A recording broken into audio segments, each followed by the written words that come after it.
Hello दोस्तों, मैं हूं स्नेहा और आप बने हैं सिलेक्शन गाइडर चैनल पर।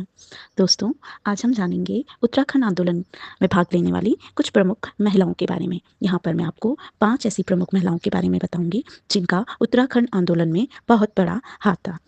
सबसे पहले बात करती हूँ जिया रानी, जिन्हें 14वीं शताब्दी के जो खैरागढ़ के कत्यूरी सम्राट प्रीतम देव थे, उनकी सबसे छोटी वाली रानी थी, जो मालवा नरेश की राजकुमारी थी। जिया रानी का दूसरा नाम था पिंगला या प्योली के नाम से भी इन्हें जाना जाता था। इन्हें कुमाऊं की लक्ष्मीबाई के रूप में भी जाना जाता है।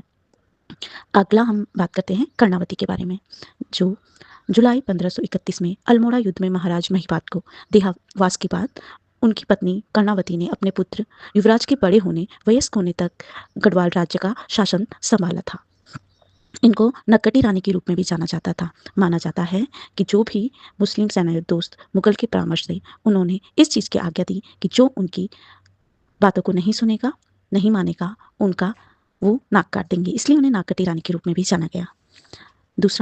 तीसरा हम समझते हैं तिल्लू रौतेली के बारे में। तिल्लू रौतेली 17वीं शताब्दी में गुराल गांव पौड़ी में इनका जन्म होता है, जो शौर्य, संकल्प और साहस की धनी थी।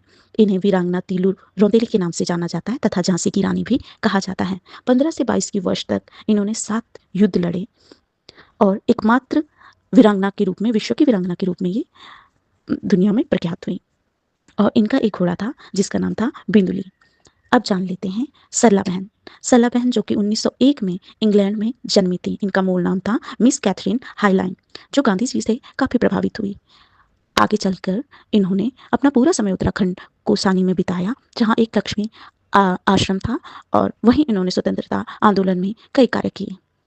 अंत में हम जान लेते हैं गौरा देवी के बारे में, जिन्हें सब जानते हैं, जिनका नाम खूब विख्यात है। ये सूत्रधार थी श्रीमती गौरा, जिनका जन्म 1925 में टिहरी में हुआ था।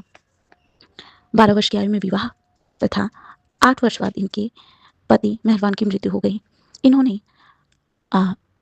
अनायास कट रहे पेड़ों की तरफ अपना ध्यान दिया और उन्हें बचाने का संकल्प किया। नवंबर 1986 में इन्हें प्रथम वृक्ष मित्र पुरस्कार के नाम से जाना गया तथा यह चिपकू वुमन के नाम से भी जानी जाती है। धन्यवाद।